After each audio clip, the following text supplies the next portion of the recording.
Morris, and you are about to embark on the next Pioneer Knowledge Services Because You Need to Know, a digital resource for you to listen to folks share their experience and knowledge around the field of knowledge management and nonprofit work.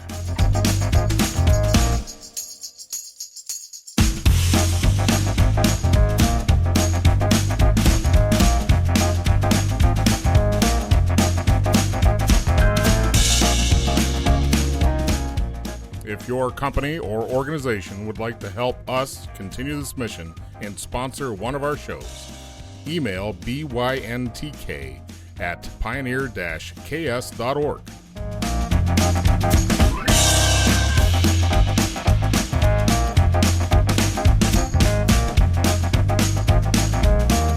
Everyone, we are going to listen to how a picture puzzle of action and innovation all came together to create something that I think you're going to find very interesting. First, we're going to go around the horn. We've got 3 guests today.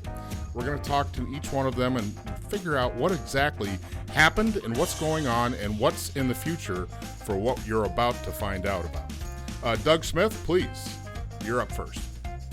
Hello, everyone. My name is Doug. I live in the beautiful Hudson Valley region of New York. And I'm delighted to be here with Edwin and the others because I've spent a lot of time in my life trying to help people figure out how to make their best future happen. So you're a counselor or something? No. I try to be a friend, just a friend and a colleague.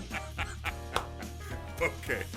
Joost? Hello, Edwin, everyone. My name is Joost Visser. I am co-founder, CEO of Connects, which is a company based out of Brussels, Belgium, Europe. Delighted that we are partnering with Doug and Ed and the Strategic Doing Networks to help people collaborate and innovate, not only in a face-to-face setting, but also in what we call a hybrid setting. So both on and offline. Thank you. All right, Ed Morrison, tell me what you got going on there. I'm Ed Morrison, and Doug, I'm leading Strategic Doing Networks. I'm coming to you from Greenville, South Carolina, and I've spent most of my professional life trying to figure out how people collaborate when nobody can tell anybody else what to do. So that's what I've been focused on. Have you guys seen that happens a lot? Yeah, well, collaboration is a process, Edwin. It's a process of innovation. It's not a thing, it's not an event, and it's not a single skill, actually. It's a portfolio of skills, and we don't really teach those skills. That's where I focused, yeah. Collaboration. Let's all define that. Doug, what's collaboration? 2 or more people working together towards some shared purpose. Wow, that sounds pretty easy. Why is that so hard? Well, one of the reasons... Hold on. Let me just back up here, because we're not talking about operations by committee, right? So anybody that's worked in an academic framework understands that pain point, that when you got the more hands in the pie, it almost pulls back the activity to a bit. It loses some energy. How do you find a balance to that? Let me jump in on that. I think part of the challenge, I'll define collaboration, first of all, in my mindset, is it's a creative process of recombinant innovation. In other words, creating things that no individual partner can do by themselves using the assets they already have. And it's a process among equal partners. That's part of the challenge, is that it requires, I think, and Doug can amplify this, but it does require us to develop new skills and behaviors to really be good at it. Well, it's interesting because we're talking about the behaviors, and there's 2 points to this, is that one, you've got individual behaviors, then you've got group behavior. In a collaborative environment, you have, and this is me speaking here, you guys shoot it up, you have to have a expectation of behavior that everybody's going to play. There's got to be an engagement in kind of a rule set, or at least some general common themes that everybody's agreeing to, correct? Definitely true. Yeah, you have to be very explicit about this. This has to be, you can't just jump into this assuming that everybody's got a shared purpose, or assuming that everybody's going to behave in ways that build trust and mutual respect. That's not necessarily the case in many, many situations. So you really have to be explicit in setting these things up. Is that where most collaboration fails? Well, is they don't build the container first? One place it does fail is, first of all, 2 things. First of all, most collaborations happen among people who are already busy. Secondly, there's a common, well-intentioned step that's taken that can get you into trouble, which is establishing those expectations, or what are often called norms. People will list out 12, 15, 20 things, and so they don't even give themselves a chance to sort of repeatedly practice one or two things. Yeah, I think that's a very good point, which is that collaborations emerge out of a set of simple rules rather than complex rules. And so part of this is flattening the hierarchical structures that usually come into a room. You've got power differentials that are playing out here, and you've got default behavior. You've got habits that people have in terms of how they interact in a group. And oftentimes those habits are dysfunctional. You know, those are the things that really undercut a collaboration. So is it a key ingredient that you have to have a leader? I believe you do. But the key here is at the beginning of a collaboration, it's useful to have a leader, especially if the leader knows only the team can succeed or fail, not any single person. And the leader is committed to, over time, building shared leadership. I would put it a little bit differently. I would say that I like the term guide instead of leader, simply because in a collaboration, you're kind of on a path, you're on a journey here. And so you do need a guide. The emergence of distributed leadership is really a key element of collaboration. You start to see, a distributed power within that group and an equal sharing. I'd like to add another perspective on collaboration is that 1 + 1 = 3 or 5 or 11, as opposed to individuals working together in a team. The added value, the synergies that are created by trusting each other, by sharing assets, is a very important aspect for collaboration in my point of view. So everything you guys are talking about sounds pretty easy in the idea that creating a shared understanding of why we're here and what we're doing sounds pretty easy, but in historical perspective of my own experience, that's not very common. When you walk into an organization or a team, that anybody tells you that. I'm going to challenge you on that. It's simple. It sounds simple, but it's not easy. It sounds simple, but it's not easy. And that's because it requires new behaviors and skills. Yeah. And this is not easy. New habits are not easy to form. It takes perseverance, it takes focus, it takes discipline. And when you're in a group of 6, 7, 8 people in a team, same problem, same challenge. You've got to build a shared discipline, and this is critical. Yeah, let me, if I could, Edwin, just to add to that. You see, one of the reasons it's difficult is that in certain contexts and with respect to certain purposes and goals, actually hierarchy is better than collaboration. That's to be really clear. Edwin, if you were to fall and need stitches and you went to the emergency room and you got an intern and there's an attending resident there, you kind of want the resident to be telling the intern exactly what to do. So just right. So the part of the complexity in this is knowing when the kind of collaboration we're talking about is needed in order to succeed at purposes and goals and stuff, versus when it's not needed. Because if it's not needed and then we all get together and try to make each other feel good and everything, it's a disaster. It's a waste of time. Let me prompt Doug, because he's got a really clever way to assess when it's needed and when it's not needed. So Doug, keep going a little bit further. Sure. Yeah. The beauty of collaboration and when it's needed, we have a group of people who confront something that has parts to it they don't know how to do. Again, if everybody knows how to do what each individual needs to do, then why not have hierarchy? Why not have a boss, a leader, a guide? Again, any of that is fine. Yeah. Just saying, you do this, you do this, you do this. You already know how to do it. Come on, gang. That doesn't mean you don't have good conversation, try to help one another, but that's way different than a situation where, let's say, the four of us face something that we don't fully know how to do. My goodness, we better figure it out together, at least those parts that we don't know. There's got to be a piece missing in order to create the reason why we're collaborating. So the puzzle piece is missing for some reason. And if it's a knowledge or skill or attribute, that's one thing.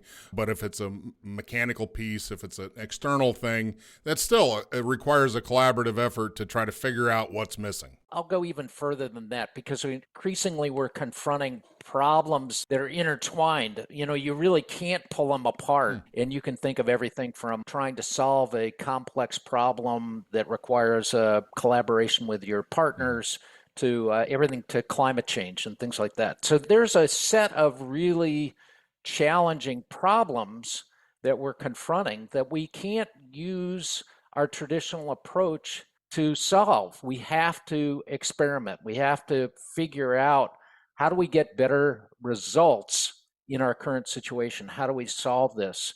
How do we generate a solution to this? Because there are many, many different solutions.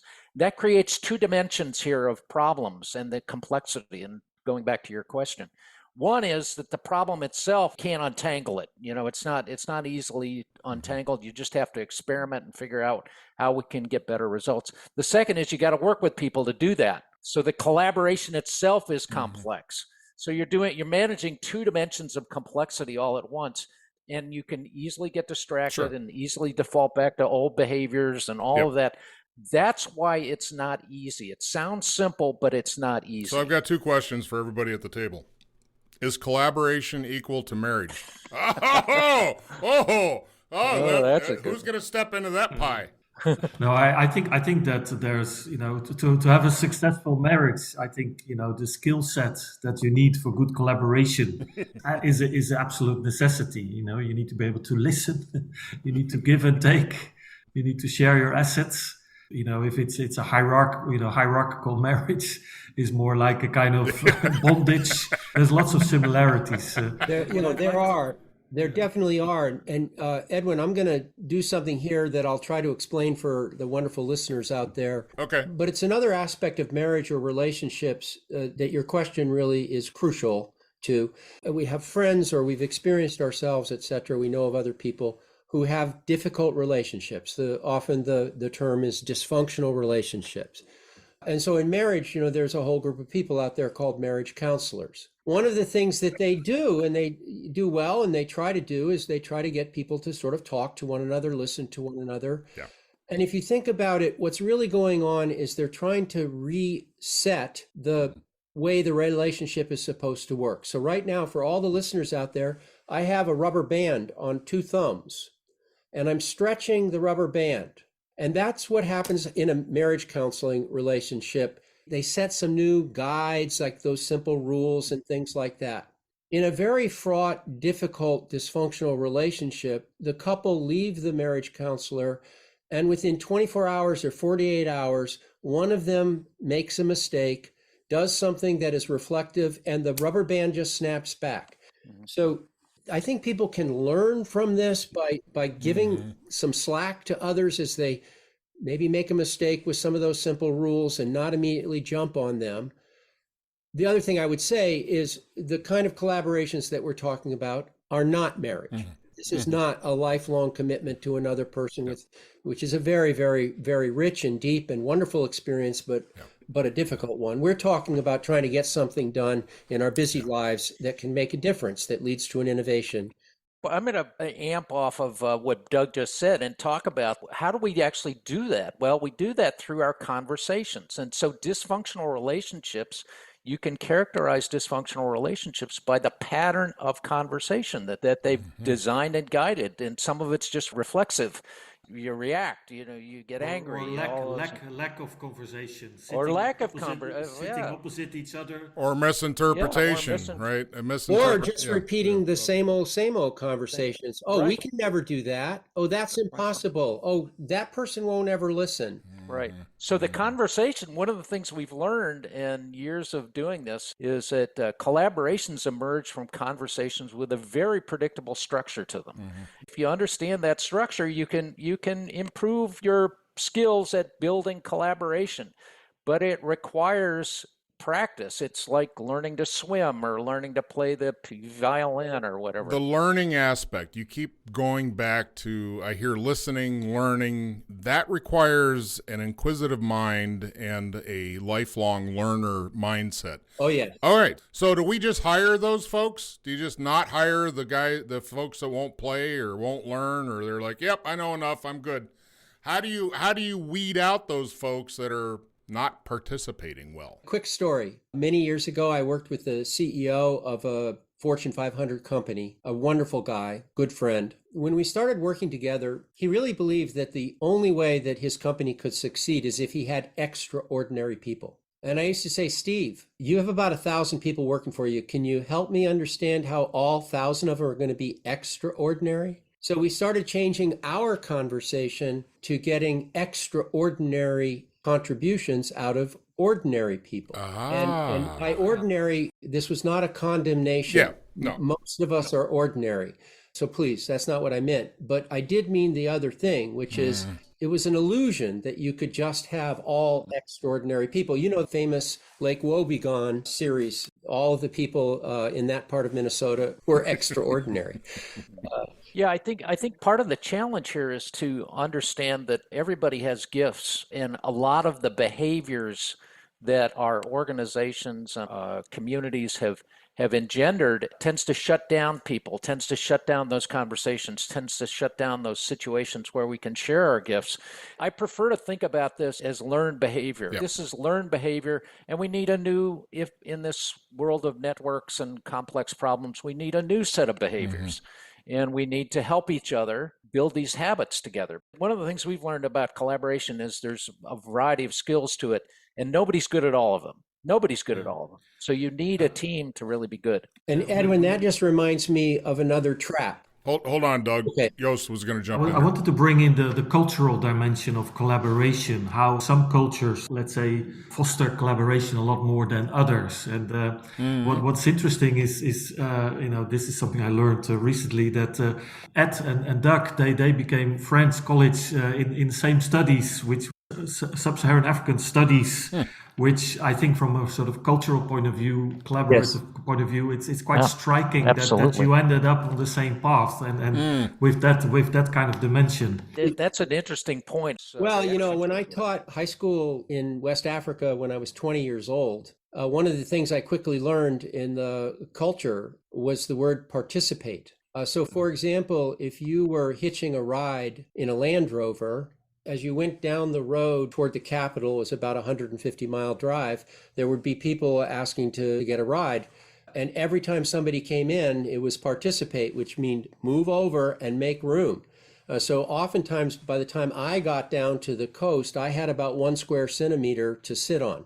And that was all about the culture of participate, which was very, very meaningful to me and has influenced my work. That whole civil structure, that social construct, doesn't seem to be reflected well in a capitalistic mindset. A capitalistic mindset as we've come to know it in the last 30 or 40 years, that's true. But, this whole notion of the individual being supreme really is misplaced in many ways. And I fault the economists among us, my colleagues who are economists, because they've given us a very narrow view of what a market economy should look like. Part of the challenge, I think, in understanding this is that we can design market economies differently. To tie together what the point I'm making now and with Joost, an African-American entrepreneurial ecosystem operates differently than a predominantly white ecosystem.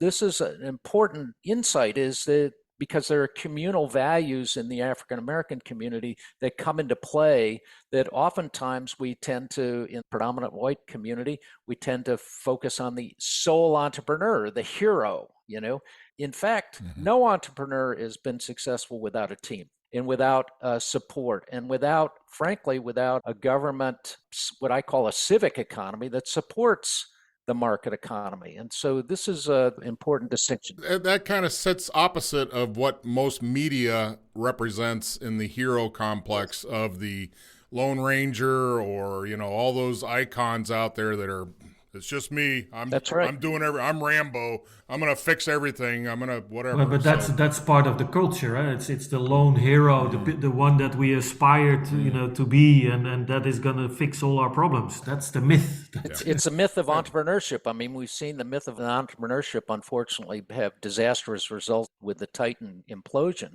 It's the notion that an individual can strip away all government regulation and be innovative. That's not really the case in this country. Many of our innovations, including internet, GPS, all of that, has come from a collaboration between government and the private sector. So it's a much more complex story than we want to share in the public media or the. Talking about innovation and entrepreneurship, because everyone always speaks about startups, scale-ups, and then coming really, really big, and speaking about the funding challenge. But it's not only about access to funding. It's very often innovative companies fail because the lone entrepreneur that starts the company actually lacks the skills and capabilities to take it to the next level and doesn't have the mindset to understand that this is a collaborative effort, it's a team effort, and therefore fails. Sometimes it's that ego and control mechanism that says I have to do everything because it's my baby, versus being able to distribute leadership. Let's wrap this up in a different direction. So in the world of knowledge management, we work with three main functions: people, process, and technology. Now, of the people, process, and technology bucket, what brings you three cats together? Well, I would argue that all three of them do. Part of what we've been doing is understanding that Doug's work over the last 30, 40 years aligns very closely with my work over the last 30, 40 years. But in order to share what we have in terms of what we've learned in terms of people and process, we do need to leverage technology. We do need to create peer-to-peer groups that are learning from each other, because this is a continuous process of adaptation. And so that's, I think, what's brought all three of us together is this exciting moment of time. Edwin, just to underscore what Ed just said, it's important for everybody to remember all systems are socio-technical. Even if, Edwin, you're a coder who codes code that then is coding, it's still socio-technical. You did the original code. By the way, an explosive realization over the last 3 to 5 years in machine learning and artificial intelligence. Increasingly, the scientists and the coders involved, many of whom probably did not have a liberal arts education, that's not a criticism, it's an observation, have come to say, well, wait a second, where do human beings fit into this? Well, you look at just digital transformation. Hold on. Let me bring the Techna guy in here, Mr. Technology. Well, one of my favorite phrases, it's not about the technology, it's about people. And it's exactly what Doug was saying, is that technology is designed by a person with a certain functionality in mind. And if you have no understanding of the concept of collaboration, how are you going to design a collaboration platform? This is what Ed has mentioned many times before. The Connects platform was not just a group of tech guys getting together and let's design a collaboration platform. Our founding partners were people with a private sector background, public sector background, of course also the tech. You need to have the tech capabilities. If we were to create this thing, what would it look like based on our understanding of collaboration, our needs as leaders of different networks, and therefore it's a very, very different approach, and it led to a different outcome than having a more one-sided view on it. And this is the whole point about collaboration. If you are designing something in tech, you need to make sure that you have, diverse group of people that can help you co-design it. Edwin, just to tie that back to your original question about knowledge management, from the very beginning of talk about knowledge management, which goes back to the late 80s, early 90s, the kind of picture that people mostly talked about was this thing where you'd be able to go into some system and get the perfect answer to whatever question that you had. And it turns out, of course, that if you're actually up against something that does require collaboration, up against trying to figure out things that you don't know how to do, as we talked about before, you can't design and implement such a system because language is ambiguous.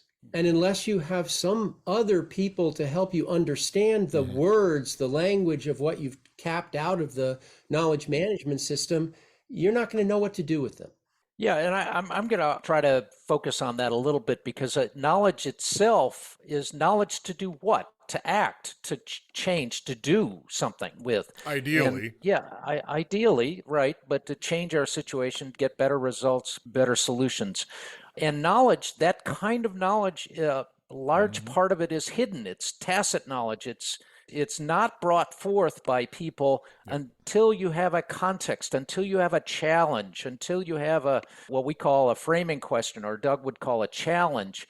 then tacit knowledge becomes more explicit. People say, oh, yeah, I know this guy that might be able to help us, or I have this asset that might be able to. Those are tentacles of contextual connection, right? Those are things that are ways to connect and understand, comprehension, awareness, all those things that create awareness in a human framework has to be there for that to even make the dot connection, and to say, hey, did you know about X over here? Joe's got this and that. But that requires participation. It goes all back to you're going to participate or you're not. And that to me goes back to the question I asked about how do you hire for that. I think if organizations got more critical in letting people go that don't participate, we'd all be better. I would say not before they've given them every opportunity to participate. But yes, I understand that when you do have a person, as wonderful a human being as they are, who is a true loner or whatever, that can have consequences, and it's important to recognize those consequences. As Ed said, everybody has something to offer in most contexts, and it's the job of all of us to try to tease that out within limits. So Edwin, I don't disagree. I'm going to share an insight that I had with one of my mentors, a guy named David Morgenthaler, who was a big venture capitalist. David's gone now, but he shared with me, I talked about this, learned behavior versus, okay, this is a defective person. I mean, there's children of the lie, just cannot tell the truth. That's a very small percentage of the population. Rather than try to weed people out, the question is, with new hires, how do we onboard these people? How do we create the environment, the learning expectation that you're going to be a full contributor and that you're going to learn and share your learning? Because that's the onboarding process that would have higher leverage than trying to weed out people who don't participate. And most organizations understand that front end, the front gate that brings people in, is the most critical as far as I think that engaged in participant of the organization. But to me, 98% of the organizations I've been through don't do that well. Yeah, I agree. And they don't, in my experience, they don't teach people the expectations around collaboration. What kinds of behavior do we expect here? Instead, here are the forms that you need to fill out. Here are the process. Here, sign this. Here's a 3-ring binder on our safety stuff, blah, blah, blah. Go work. It's a huge responsibility for the organization in terms of their hiring processes and talent acquisition, and recognizing the importance of cognitive diversity. If you only recruit people that are exactly like you, you will not get the best outcomes. That's one aspect, but also the example that Doug was giving. This may be people that are, cognitively diverse or even neurodiverse. So you need to understand that if they are quiet, it's maybe not because they're not motivated, but because that's their most comfortable state of being. As an organization, you have the responsibility to understand where people sit and what the diversity is for your own benefit. Because if you do that well, you will get much better results. I'm going to go around to each one of you. You're going to put your individual hat on, your anti-collaboration hat, and you're going to say, why are you in this discussion?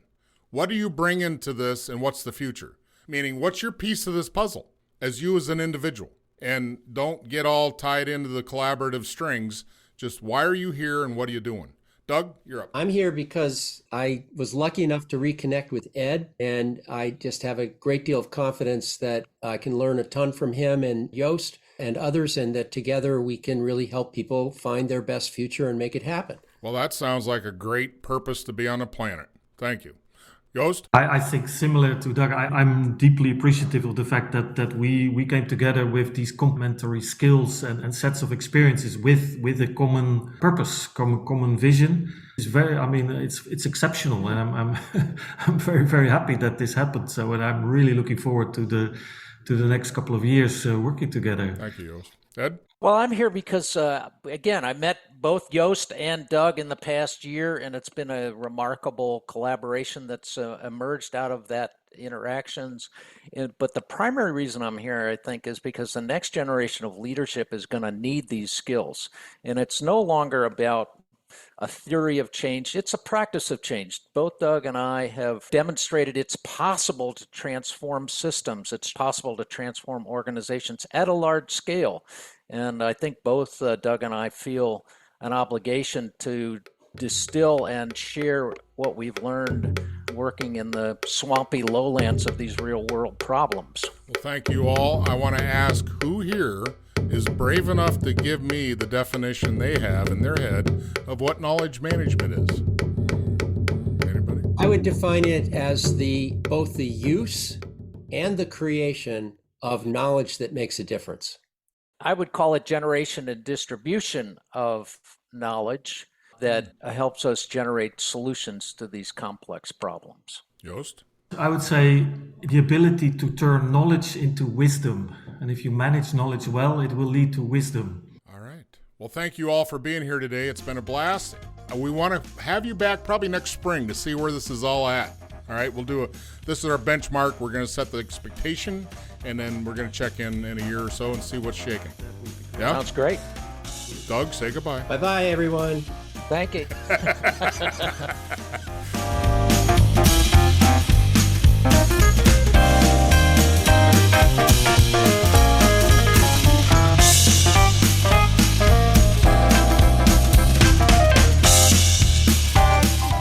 Just finished our latest Because You Need to Know, a public service of Pioneer Knowledge Services. Please join us on LinkedIn and find us at pioneer-ks.org.